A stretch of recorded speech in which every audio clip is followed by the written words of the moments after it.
Buenas tardes. De verdad es que es un privilegio para mí que mi hijo, del cual yo debería ser el pastor y no él mi pastor,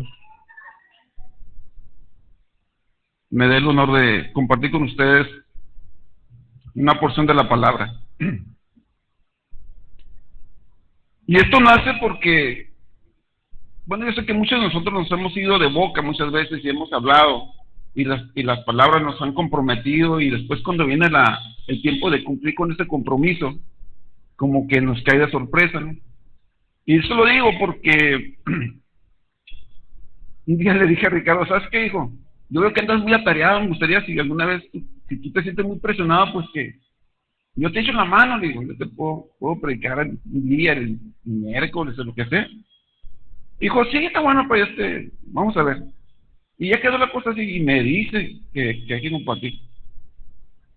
Y dije, Dios mío, ¿para qué abrir la boca? Dije, pero la verdad es que, bueno, ustedes no están nerviosos, ¿no?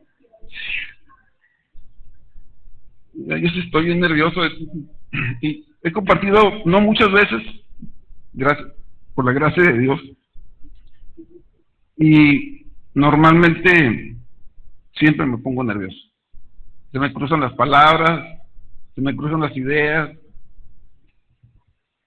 a veces me pongo a temblar y a veces tartamudeo, a veces me tiendo el labio también y es un caos emocional lo que siento cada vez que voy a compartir, pero yo entiendo que es parte de la seriedad que esto implica. No sería más nefasto para mí venir y decir, no, yo puedo con la plática, fácil me la aviento. No es cierto. O sea, hablar de cosas que involucran vida, que son, arrímese el micrófono. Pues es que lo oigo bien, man. Bueno, ahí está bien. Ahí está, ok. Ya ven, ni se habla con el micrófono todavía. Entonces, les decía, para mí es tan serio esto de compartir la palabra de Dios, porque no son palabras las que se lanzan, no son conocimientos humanos, intelectuales que se lanzan. Esa es la palabra de Dios. Y la palabra de Dios es una palabra que trae vida. Hay buenos predicadores que en vez de traer vida, traemos muerte. Lo digo en serio, ¿por qué?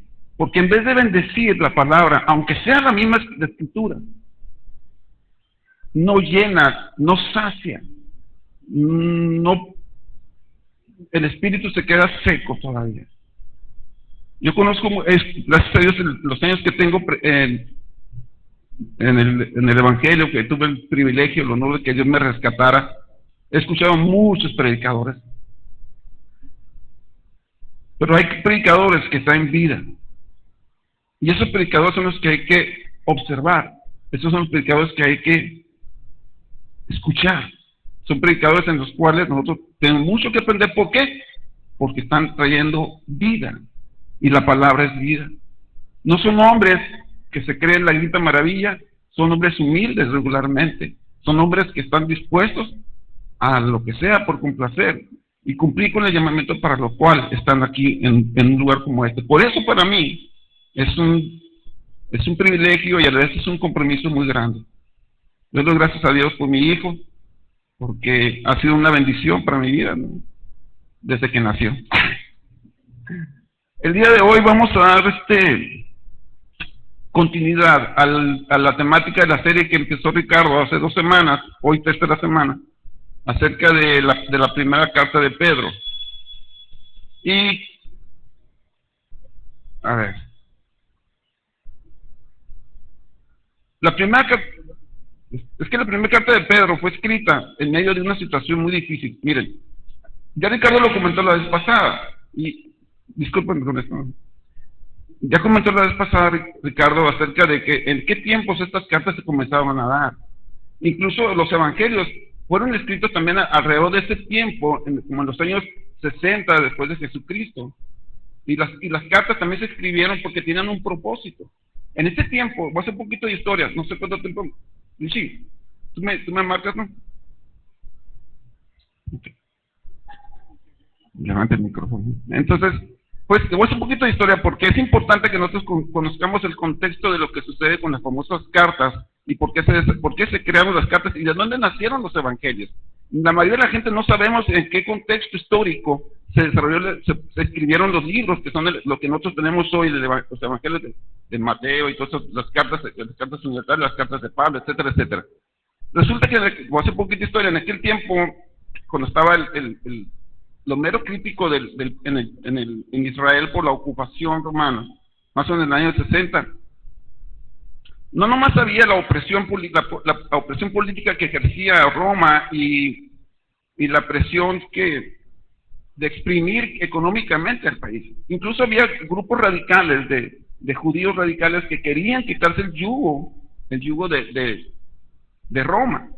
Incluso hubo una revuelta ahí, la famosa revuelta de los celotes, no de los celotes de comer, celotes con Z, en las que ellos intentaron quitarse el yugo, pero no pudieron. Eso creó a la vez un conflicto muy interno, muy severo en la cuestión política y social en Israel, de tal manera que como Jesucristo había venido, y básicamente el ministerio de Jesucristo fue a los judíos, o sea, los que se beneficiaron de ese tiempo de Jesucristo fueron los judíos. Los gentiles no estaban todavía aunque estaban en el plan, no habían aparecido todavía en el proyecto, porque todavía Jesucristo no había marcado o no había levantado a Pedro porque él fue el primero que abrió la puerta de la promesa de la redención para los no judíos. Pero el evangelio y todo lo que hizo Jesucristo fueron para los judíos. La segunda generación de judíos después de los años 60, del año 60, son los que reciben más opresión, porque nada más tenían la presión del gobierno romano, sino que socialmente estaban siendo rechazados porque habían aceptado al Mesías, que supuestamente todo no llegaba, por los radicales, y eran castigados muy duramente ellos.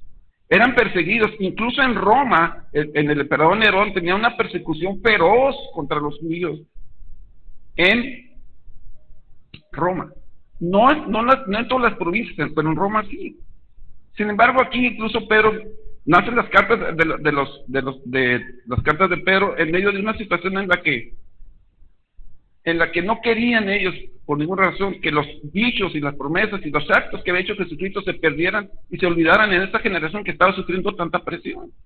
Entonces, para que no se olvidaran, para que no se perdieran todos los dichos de Jesucristo y todo lo que había enseñado, fue cuando se empezaron a escribir los evangelios. Hasta entonces, y fue motivado porque había temor de que esta generación de judíos cristianos, judíos mesiánicos o judíos creyentes que habían aceptado a Jesucristo como su suficiente Salvador, que sin embargo se congregaban en las sinagogas y se congregaban en las casas y se congregaban con los apóstoles y escuchaban las predicaciones de los apóstoles, la famosa doctrina de los apóstoles, y escuchaban también la Torá en la sinagoga. O sea, ellos era una combinación media rara entre judíos y cristianos. Entonces, los judíos radicales no los querían. Entonces, el temor era que esa generación de judíos creyentes se perdiera y que todo lo que había hecho Jesucristo también se perdiera. Por eso se escribieron los evangelios. A la par se escribió también las cartas, en medio de una situación de tribulación, de persecución, de agobio, de hostigamiento social, religioso y político para los judíos creyentes. Ricardo ya nos comentó ese asunto. Incluso en la primera clase, en la primera sesión nos habla él de la cuestión de unos puntos ahí bien interesantes, ¿no? En el sentido de que Dios siempre tiene el control. Dios tiene el control. Y eso me quedó bien grabado. Y luego habló también, la siguiente vez habló de un aspecto que a mí me llamó mucho la atención. Tenemos que actuar con inteligencia. Pero yo comentaba, bueno, ¿inteligencia de qué? ¿Cuál será la inteligencia que nosotros en la actualidad necesitamos? Porque todavía hay políticos corruptos como había en aquel tiempo, hay hostigamiento como también había en aquel tiempo. Afortunadamente todavía tenemos algo de libertad y no se ha desatado una cosa hostigosa en contra de los cristianos. Entonces, todavía tenemos algo de libertad. Entonces, si nosotros no ponemos cuidado, y lo habla con mucho respeto, si no ponemos atención, yo no digo que, no lo estoy diciendo de otra manera, sino como es, y nos ponemos las pilas y entendemos que que el Evangelio es la vida que nos sustenta. Y las cartas son la manera, las exhortaciones que se nos envían para que nosotros aprendamos a tener una conducta cristiana correcta. Nosotros vamos a vivir con una fe fingida. Escúchenme lo que estoy diciendo. Una fe fingida.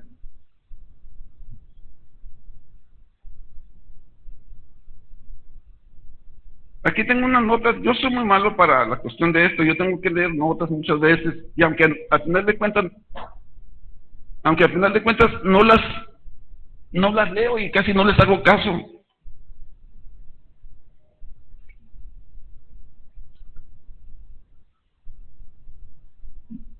Las tengo aquí. Como que me da cierta seguridad. Miren. Vamos a leer 1 de Pedro 2.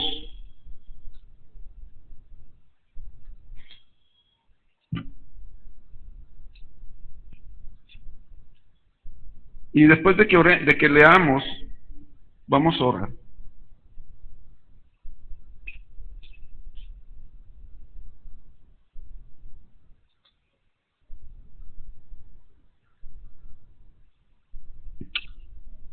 Ricardo nos da también que Dios nos da una esperanza viva.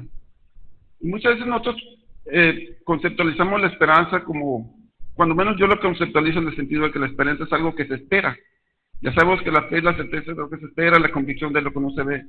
Pero la esperanza, yo siempre la he conceptualizado como algo que va a suceder. O sea, como que estoy esperando que eso suceda. Como que estoy esperando que esa convicción se va a cumplir. Esa es mi esperanza. Pero todavía no sucede. Estoy esperando, por eso se llama esperanza. Pero hay otra cosa que se llama fe. Y la fe es la certeza de lo que se espera. O sea, si me explico, la certeza es lo que nosotros podemos declarar como fe. Sin fe, dice la palabra, que es imposible agradar a Dios. Y si nosotros profundizamos en este concepto de que sin fe es imposible agradar a Dios, yo creo que muchos de nosotros seríamos, ¿qué diré?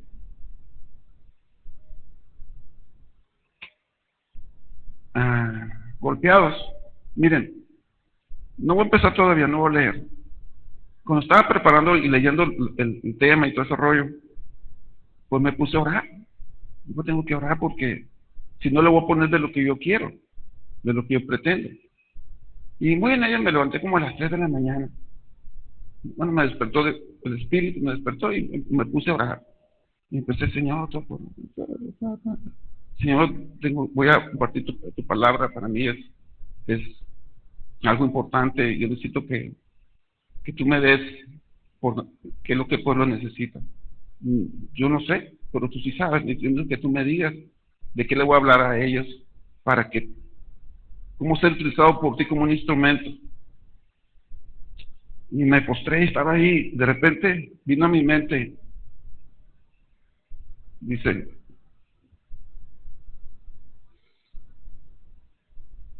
mi pueblo de labios me honra, pero su corazón está lejos de mí. Cuando yo escuché eso, y la otra vez, este pueblo de labios me honra, pero su corazón está lejos de mí. Dice el Señor, es un pueblo que te ama. Este pueblo mío de labios me honra, pero su corazón está lejos de mí. Y me acordé, entonces, ¿cómo le digo? Eso me quebrantó. Y me puse a llorar porque yo tengo más de 20 años, 25, 30 años tal vez en el Evangelio. Y escuchar de parte de Dios que me hable y me diga, ¿sabes qué, Ricardo? Mi pueblo de labios me honra, pero su corazón está lejos de mí. Después de tantos años, yo no estoy pensando en ustedes. Que Dios me esté diciendo a mí que ustedes son un pueblo que de labios le honra y que su corazón está lejos de Él. Estoy pensando en mí. Que Dios me está diciendo a mí, tú, Ricardo, me honras con tus labios, pero tu corazón está lejos de mí. ¿Por qué digo eso? ¿Y por qué lo comento así? Porque nosotros los que nos ponemos aquí a hablar, somos los primeros que nos confrontan la palabra. Entonces, eso fue lo que a mí me quebrantó.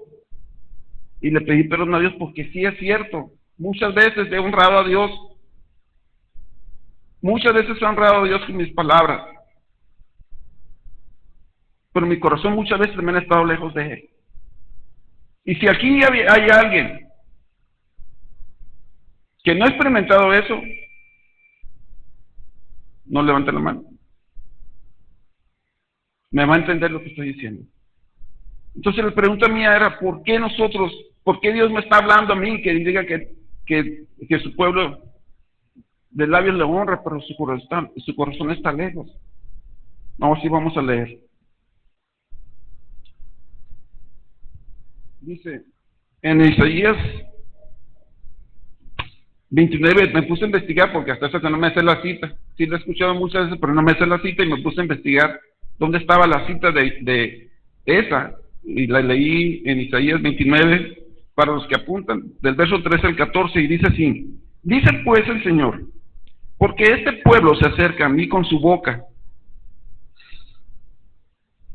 y con sus labios me honra, pero su corazón está lejos de mí, y su temor de mí no es más que un mandamiento de hombres que les ha sido enseñado.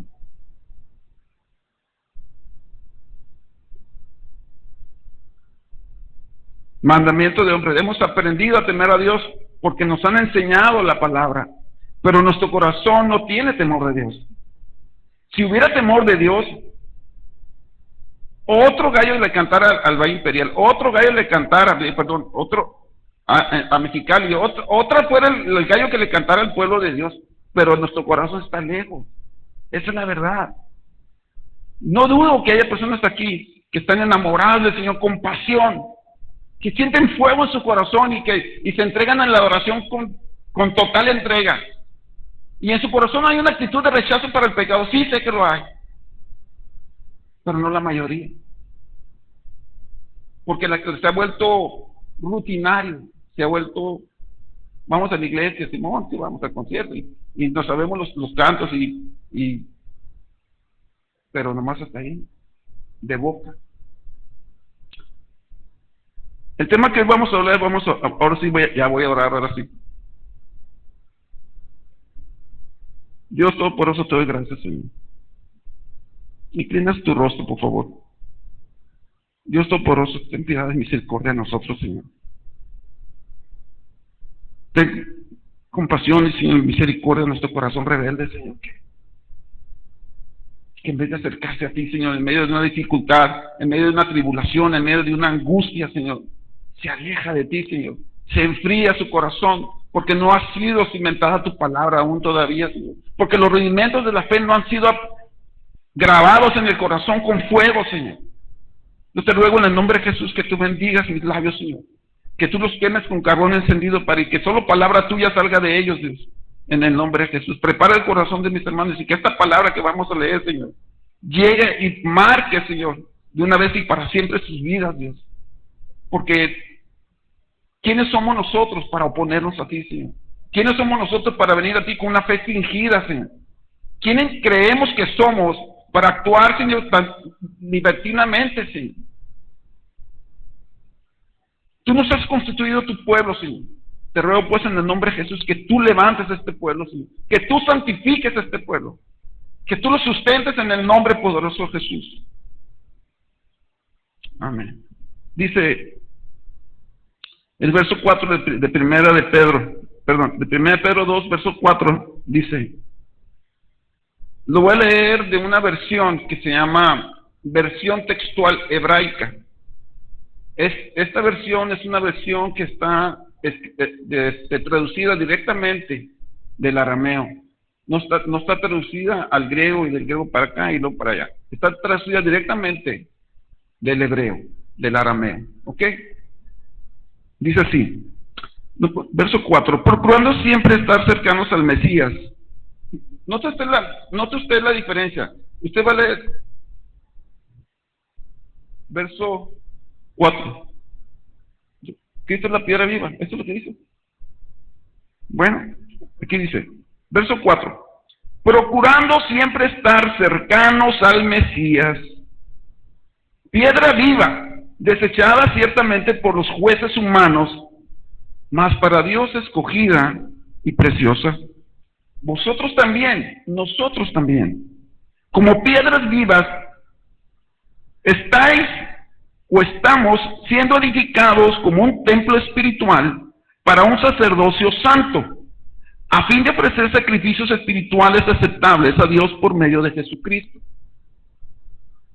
Verso 6. Por lo que está escrito, y viene en Isaías 28:16, esta cita, dice: he aquí que pongo en Sión por cimiento una piedra probada, una piedra angular, preciosa, de base firme. Y continúa: el que creyere no será avergonzado. Verso 7. Esto es vuestro honor para vosotros que os mantenéis creyendo, mas para los que no creen, y se apoya Pedro en la cita del Antiguo Testamento de Salmo 118:22, dice: la piedra que desecharon los constructores ha venido a ser la piedra del fundamento. Él es, refiriéndose a Jesucristo. Isaías lo declara en el capítulo 8, verso 14, piedra de tropiezo como una trampa. Por eso es que tropiezan siendo desobedientes, pero no fueron persuadidos por la misma palabra que los estableció como jueces. Mas vosotros sois el pueblo escogido, real sacerdocio, nación apartada, congregación redimida, para que proclaméis las glorias de aquel que os llamó de la oscuridad a su maravillosa luz. Vosotros que en otro tiempo fuisteis declarados no pueblo, mas ahora declarados pueblo de Dios, en otro tiempo no alcanzasteis misericordia, pero ahora habéis alcanzado misericordia. Amados, os ruego como a forasteros y de paso por la tierra, que se abstengan de obedecer los impulsos del instinto del mal que batallan contra el alma, manteniendo digna vuestra conducta entre los gentiles, pero en lo que murmuran de vosotros como de malvados, al tener ante sus ojos vuestras buenas obras, glorifiquen a Dios en el día de la visitación. Está bonito el pasaje, ¿verdad? O sea, voy a hacer una pregunta aquí ahorita. ¿Quiénes se consideran templo de Dios?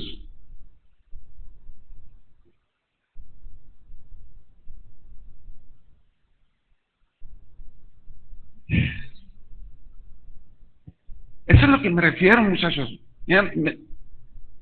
¿Cómo digo? Eso es lo que me refiero. ¿Sabes qué? Sí, yo soy templo del Espíritu. O sea, ¿por qué unos levantan la mano y otros tímidamente la suena y la bajan, y otros de plano ni la levantan? ¿Por qué? ¿Acaso la cita de Isaías 29 es verdad? Que este pueblo de labios me honra, pero su corazón está lejos de mí. ¿No sería que nosotros tenemos que declarar: sí, yo soy templo del Espíritu Santo, Él vive en mí, soy santo porque Él me santificó, soy salvo porque Él me dio vida? Pero no, nos da miedo. Dice aquí, en el versículo número 1, dice: procurando siempre estar cercanos al Mesías.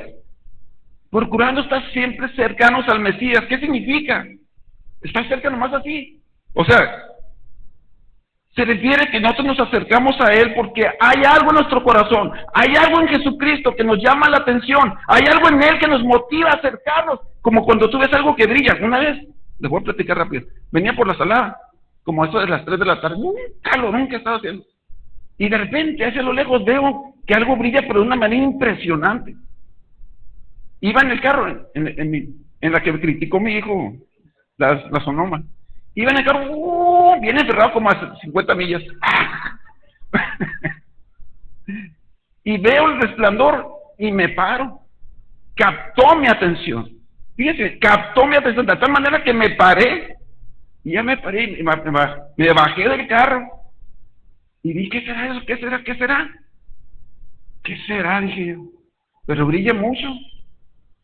Vamos a algo valioso. Pues empecé a caminar. Hasta que llegué, ¿qué cree que era? Un bote de cerveza Tecate. Que no sé de qué manera estaba nuevo el bote todavía, pero no sé qué manera estaba puesto, que donde le pegó el rayo sol brillaba de una manera impresionante. Era un bote de cerveza. Dije yo, ni la cansada. Dije. Cuando Dios capta tu atención, cuando Jesucristo capta tu atención, te vas a parar de lo que estás haciendo y te vas a acercar y vas a ver qué está sucediendo ahí. ¿O quiénes han visto, han pasado por Jesucristo y ni siquiera lo han pelado? Ah, Jesucristo murió en la cruz ese vato. ¿Para qué nos acercamos a Dios? Cuando Dios capta tu atención, cuando Dios te atrae, cuando Dios te seduce, cuando Dios te llama, dices, ahí vas, ahí vas, ahí vas. ¿Qué se trata? Pues es Jesucristo. Pues hay que conocerlo. ¡Pum! A la palabra. Toda la vida del cristiano gira alrededor de la palabra. Siempre la palabra, siempre la palabra. Jesucristo es la palabra. Él es la verdad, el camino y la vida. Él es el centro de nuestra vida. Nos decimos cristianos porque seguimos a Jesucristo. Y nos acercamos y no lo pelamos, ni siquiera nos preocupamos por saber lo que sucedió con su vida.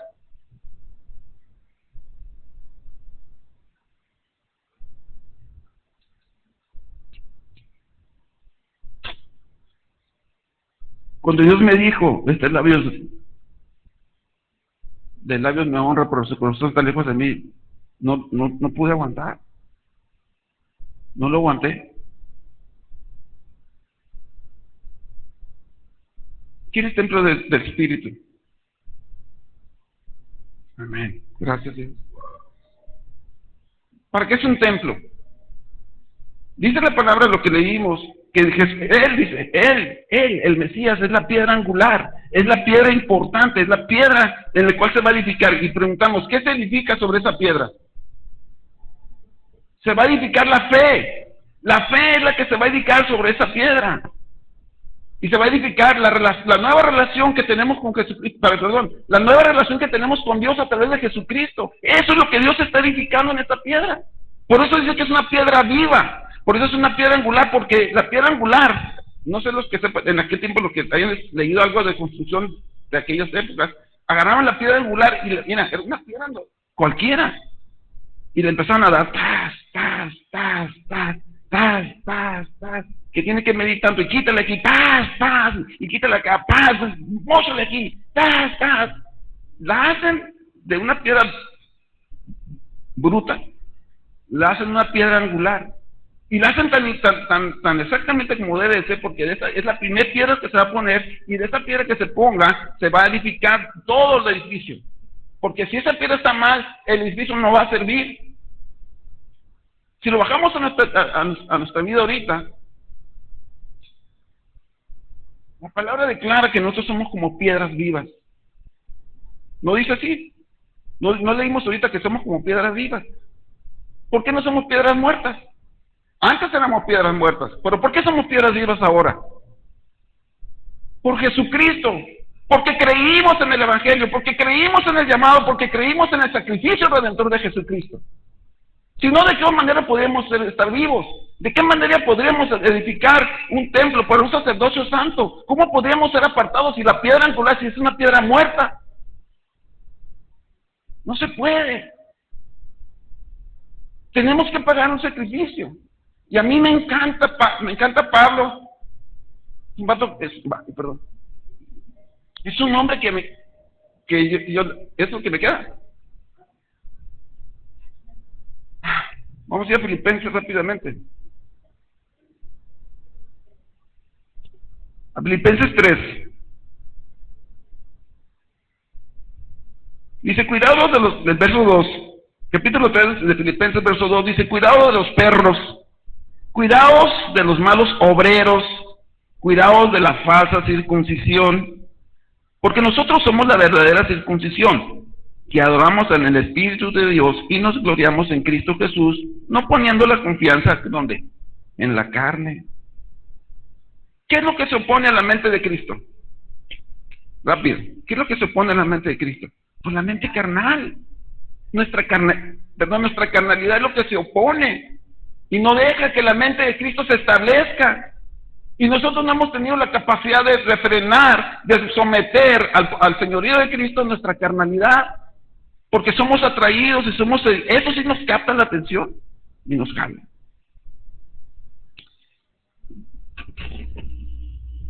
Aunque yo mismo dice en verso 4, aunque yo mismo podría confiar en la carne, si alguno otro quiere tener motivo para confiar en la carne, yo mucho más. Circuncidado al octavo, esto es lo que está diciendo Pablo.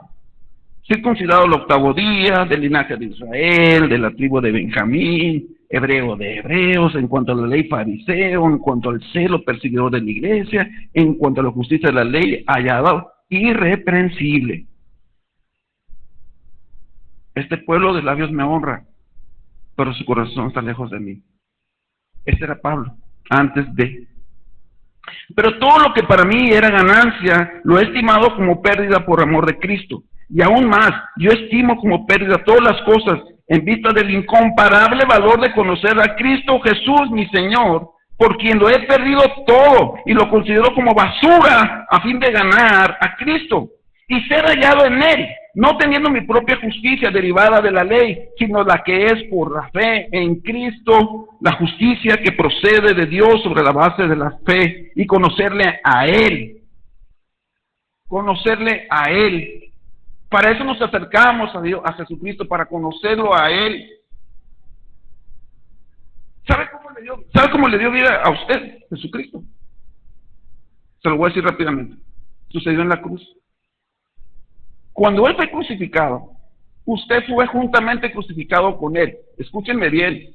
Usted fue crucificado juntamente con Él. Usted murió juntamente con Jesucristo en ese sacrificio por sustitución. Cuando Jesucristo resucitó, usted resucitó también a una nueva vida. Esa es la clave del asunto. Ese es donde nosotros aprendemos que Dios nos dio vida. Hemos escuchado muchas veces que Dios, pero no sabemos cómo sucedió. Pues ahí fue donde sucedió. Por eso fuimos comprados por precio de sangre. Porque la sangre preciosa de Cristo fue la que nos dio vida a cada uno de nosotros. Y nosotros no somos capaces de... ¿Qué onda?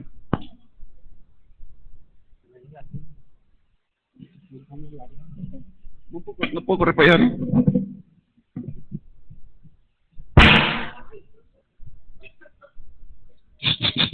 Bueno. Eso es lo que sucedió, por eso usted tiene vida, una vida nueva. Por eso usted es una piedra viva, como declara aquí el Pedro. Dice aquí, vosotros también como piedras vivas estáis siendo edificados, No dice que usted se está edificando, no se confunda, usted no edifica nada. Usted quiere que por sus esfuerzos usted se está edificando. Dios está edificando su vida si usted se deja. Si usted no se deja, Dios no le va a hacer absolutamente nada. ¿Por qué? Porque si usted es desobediente, va a caer en el renglón de los que no creyeron en la piedra angular.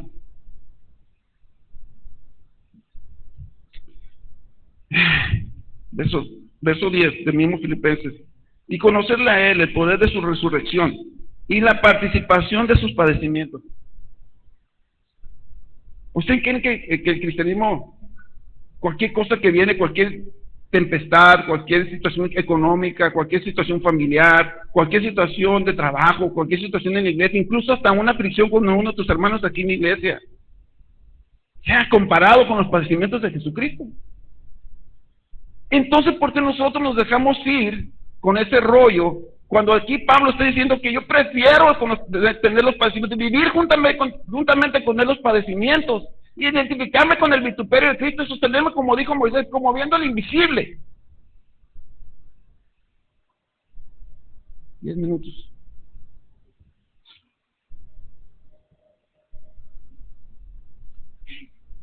Dice aquí, el que creyere no será avergonzado. ¿Qué quiere decir esto?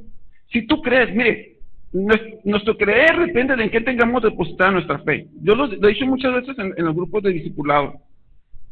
Si usted cree en el perro, en su perro, usted va a querer todo lo que su perro le ladre. Si usted cree en su esposa, todo lo que su esposa diga, usted se lo va a creer. Si usted le cree todo a su patrón, todo lo que su patrón le diga, usted se lo va a creer. Pero si usted cree en Jesucristo, todo lo que diga Jesucristo se lo va a creer. Y dice aquí claramente que el que creyere no será avergonzado. Quiere decir que su confianza no va a ser defraudada. Jesucristo no defrauda a nadie. Si usted entrega su vida a Jesucristo, no lo va a defraudar, lo va a edificar. Y hace Pedro aquí una comparación con los que no creyeron. ¿Por qué no creyeron? Porque fueron desobedientes. ¿Por qué se tropezaron con la tierra que es Jesucristo? Porque no quisieron creer. Si usted se tropieza, si la palabra lo confronta y la palabra usted se la brinca, se va a tropezar con la palabra. ¿Por qué? Porque usted no creyó en el mensaje del Evangelio.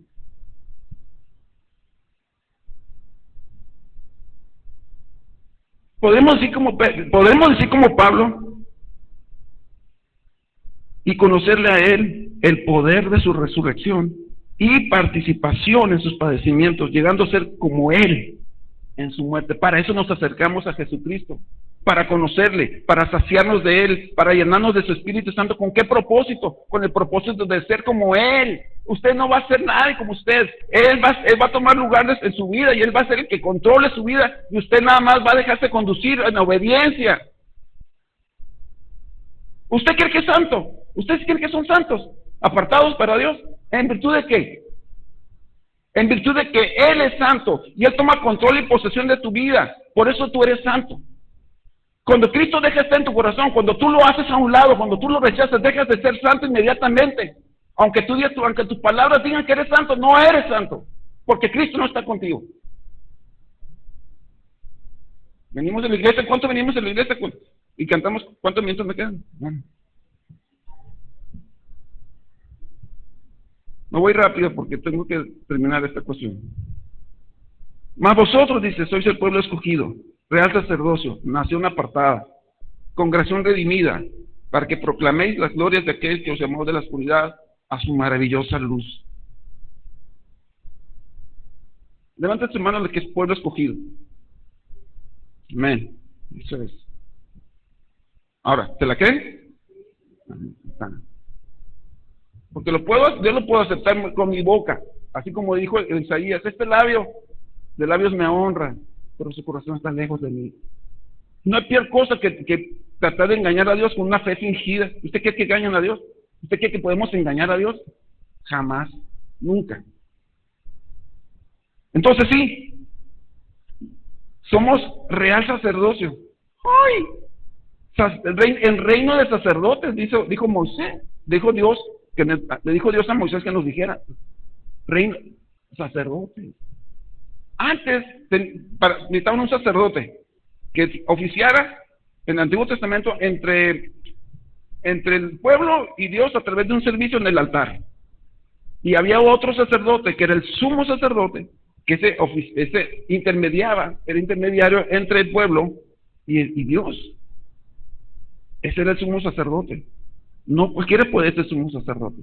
Pero en el nuevo pacto, cuando nosotros conocemos a Jesucristo, Jesucristo es el sumo sacerdote. Él rasgó el velo. ¿Qué quiere decir eso, que rasgó el velo? Que nosotros podemos tener entrada directa a Dios por efecto del nuevo pacto de Jesucristo. Es sencillo, pero no queremos. ¿Por qué no queremos? Por lo que me pasó cuando lo que le dije a Ricardo. Hacemos un compromiso y no nos gustan los compromisos. Y cuando me comprometí dije, ¿para qué abrir la boca? Dije, la regué. Amados, bueno, ¿usted cree que dice la Escritura que nosotros somos sacerdotes? ¿Y qué oficiamos nosotros? Me voy a preguntar, ¿qué oficiamos? A ver, no más dice que los hombres son dos. Dice, es que el hombre es el sacerdote de su casa. Sí, es cierto, es razón. Pero aquí todos somos sacerdotes. Entonces, tanto hombres como mujeres. Entonces, ¿qué oficiamos nosotros si somos sacerdotes? Yo creo que alguien me diga. ¿Qué oficiamos? ¿Qué hacemos? Ay, me corto. Entonces no sabemos el oficio de sacerdote. ¿Qué oficiamos?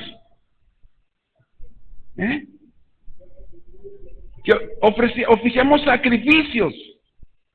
Dice aquí dice. Por eso me encanta a mí el Romanos 12 cuando dice, os ruego por la misericordia del Señor que se presenten en sacrificio vivo, santo y agradable al Señor. Entonces, los sacerdotes, cada uno de nosotros oficiamos sacrificio. ¿Y qué es lo que ofrecemos en este sacrificio? Quiero preguntar. Se trata de ofrendar nuestra propia vida. Se trata de poner nuestra vida en las manos de Dios. Yo, Señor, me presento como sacrificio, yo me entrego a ti, me consagro a ti, Señor. Tomo una actitud de rechazo al pecado y te acepto a ti porque tú eres mi Dios, tú eres mi todo. Mi vida depende de ti y estoy en ti, para ti y solamente para ti. Aprendí, Señor, de los 40 días, que no se trata de mí, que se trata de ti. Que no es el asunto de mío, el asunto es tuyo. Ahí es donde me puedo acomodar contigo, Señor. Me entrego, Señor, úsame como tú quieras.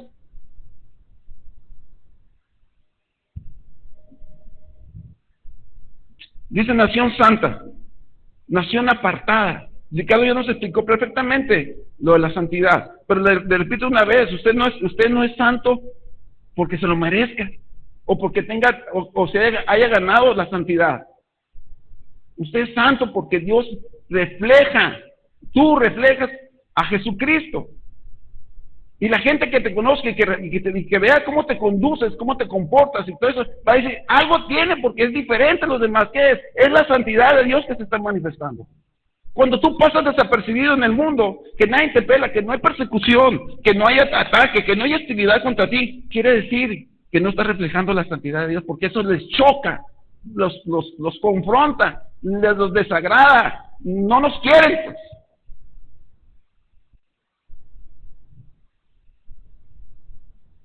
Real sacerdocio, apartados, no por mérito propio, sino por la pura presencia de Jesucristo, la santidad de Él en nuestra vida. ¿Qué más dice? Congregación redimida, quiere decir que nos redimió con la sangre de Jesucristo, fuimos comprados por precio, quiere decir que no nos pertenecemos a nosotros, le pertenecemos a Él.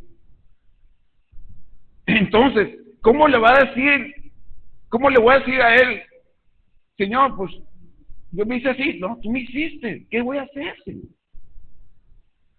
Somos comprados por precio de sangre, la sangre de la cruz, la sangre que nos dio vida, la sangre que se derramó en esa cruz para que cuando Él murió y Él resucitó al tercer día, tú resucitaste juntamente con Él. ¿A qué? Al pecado, no más se va a enseñorear el pecado de ti. Así debería ser, pero somos débiles. Pero no importa que seamos débiles.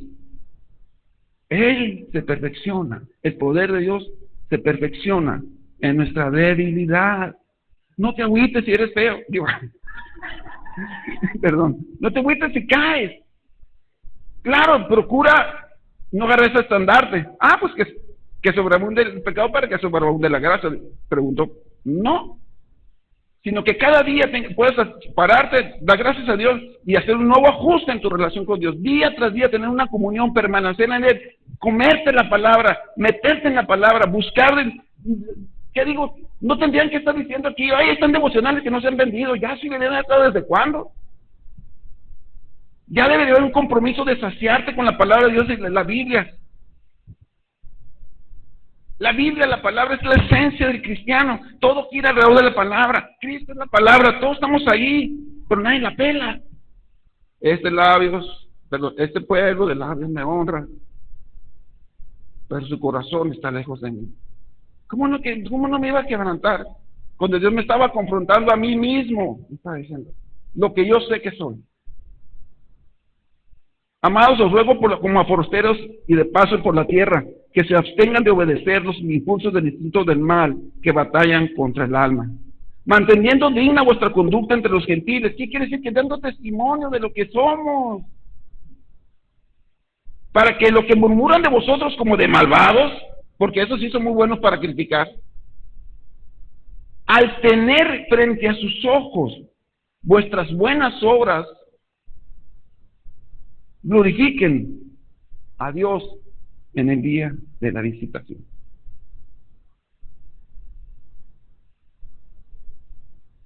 Con esto los voy a dejar porque no me voy a aprender una cosa, voy a hacer un comentario. Hay una cita bíblica que a mí me fascina cada vez que la leo, porque para mí es como un bálsamo cada vez que me puedo acercar a esa palabra y meditarla. Dice así: es cuando Salomón construye el templo y y Dios le habla a Salomón, le dice que aprueba el templo que había hecho él y que iba a habitar en ese templo. Pregunto yo, ¿podrá venir Dios a tu vida y este edificio espiritual, que es la fe y es la nueva relación con Jesucristo? Dios dice, te puede decir a ti, ¿sabes qué? Me gusta el templo, me gusta lo que estás haciendo, porque yo te he edificado, yo te he hecho crecer. Si has sido obediente, pero si has sido desobediente. Y luego dice aquí, en respuesta a una oración, dice, si yo cerrare, dice en 2 de Crónicas 7:14, si yo cerrare los cielos para que no haya lluvia. Esa es una tragedia, ¿verdad? ¿O no? Si yo cerrare los cielos para que no haya lluvia, y si mandare a la langosta que consuma la tierra, o si enviare pestilencia, ¿a quién? A mi pueblo. 3 condiciones que son trágicas para la vida del cristiano y que son actuales, se viven en la actualidad todavía. Las enfermedades, la escasez económica, los conflictos internos. Dice aquí, y hace una pausa y dice, si se muriere mi pueblo, sobre el cual mi nombre es invocado, y oraren, y buscaren mi rostro, y se convirtieren de sus malos caminos, entonces, dice, yo iré desde los cielos y perdonaré sus pecados y sanaré su tierra. Pastor.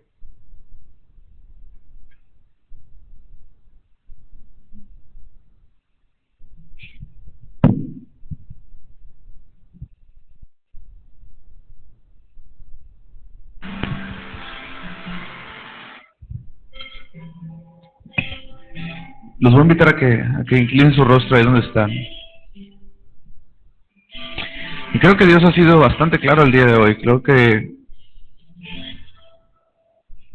si hay algo que nosotros tenemos que estar constantemente siendo confrontados es en el asunto de nuestra fidelidad a Dios. Es inevitable, es casi puedo decir audaz la manera en la que nos podemos encontrar a nosotros mismos a veces haciendo cosas por la tradición, por la costumbre. Es tan fácil darnos cuenta que de repente estamos viviendo nuestro matrimonio por la inercia del mismo. Es tan sutil la manera en la que a veces nos vemos yendo a la iglesia, orando, diezmando, leyendo la Biblia, de una manera rutinaria, pero no con una frescura, no con el corazón. Yo creo que hoy Dios ha sido claro en ese aspecto. ¿Cuántos de nosotros hemos caído en ese juego de tanto en tanto estar haciendo las cosas porque son mandamientos de hombres, porque lo estamos haciendo porque sabemos que lo tenemos que hacer, pero no está nuestro corazón inmerso en eso? Por eso es la confrontación que nos hace Isaías. Es tan confrontadora, tan real, tan sacudidora, y a veces hasta que medio como que nos incomoda. Este pueblo de labios me honra, pero su corazón está lejos. Todas estas palabras tienen un fin: volver nuestro corazón a Él.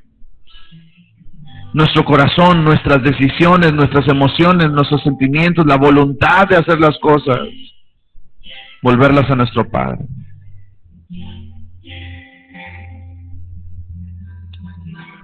No quiero que levantemos la mano ni que nos pongamos de pie, pero ¿cuántos de nosotros el día de hoy nos encontramos haciendo las cosas por la misma rutina de hacerlo? En uno de los pasajes más fuertes de la Biblia, de una manera confrontadora, Dios le decía a una de las iglesias: conozco que haces buenas obras, sé que eres celoso de los de Balaam, pero tengo una cosa en contra de ti, que he dejado de ser tu primer amor. Dios quiere hoy atraernos, iglesia, a ese primer amor. Necesitamos hacer altos en nuestra vida y ver por qué, no ver qué estamos haciendo, sino por qué lo estamos haciendo. ¿Cuál es la motivación de nuestro corazón? Pedro hace 2 menciones interesantes en este pasaje. Cuidemos la manera y en donde nosotros estamos edificando. Y esto no me cuesta ningún trabajo unirlo a aquel pasaje en el que Jesucristo está diciendo, haciendo la comparación del hombre necio y del hombre sabio, aquel hombre necio que edificó su casa sobre la arena, y cuando vinieron las dificultades, cuando vinieron los problemas, cuando vinieron los ríos, esa casa vino, y dice la palabra de Dios, fue grande su ruina. Pero también hace la comparación al hombre sabio y dice que ese hombre sabio edificó su casa sobre la roca. Y vinieron problemas, vinieron ríos, azotó el viento y la casa no cayó. ¿Sobre qué piso está edificada nuestra fe, iglesia? ¿Sobre qué fundamento? ¿Sobre el fundamento de nuestra economía? ¿Sobre el fundamento de nuestras emociones? ¿O sobre el fundamento perfecto, esa piedra angular que es Jesucristo? ¿Sobre qué estás edificando tu relación personal con Dios? ¿Sobre qué estás edificando tu matrimonio? ¿Sobre qué estás edificando la educación de tus hijos? Las cosas están bien cuando todo está bien, pero ¿qué tal cuando vienen los ríos? ¿Qué tal cuando vienen los vientos? ¿Qué tal cuando viene ese viento impetuoso de las situaciones difíciles? Yo quiero que hoy salgamos de este lugar meditando en nuestro corazón en esto. Al final de este pasaje, Pedro nos hace una invitación y dice, mantengan entre los incrédulos una conducta tan ejemplar que no tengan nada que decir, sino al contrario, que sean avergonzados.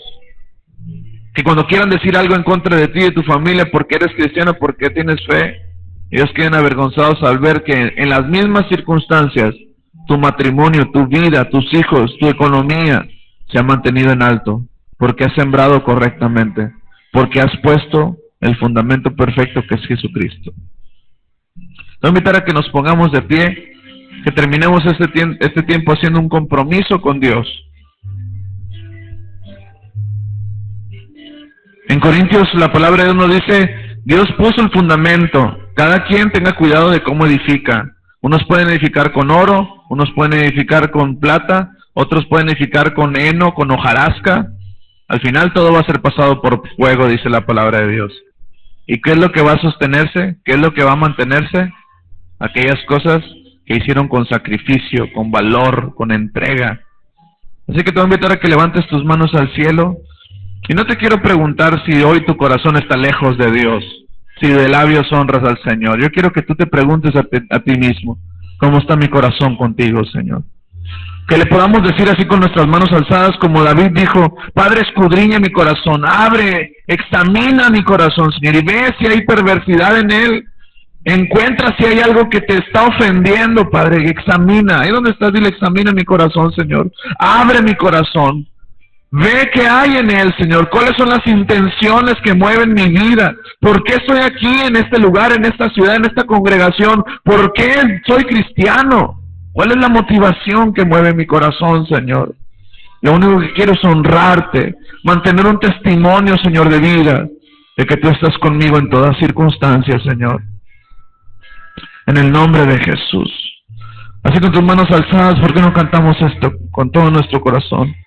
Quiero levantar a ti mis manos, maravilloso Jesús, milagroso Señor, llena este lugar con tu presencia. Dile fuerte, haz descender tu poder a los que estamos. Ahora dile fuerte esta parte, creo en ti, Señor, creo en ti, Jesús, y lo que harás en mí, lo que harás en mí. Creo en ti, Señor, creo en ti,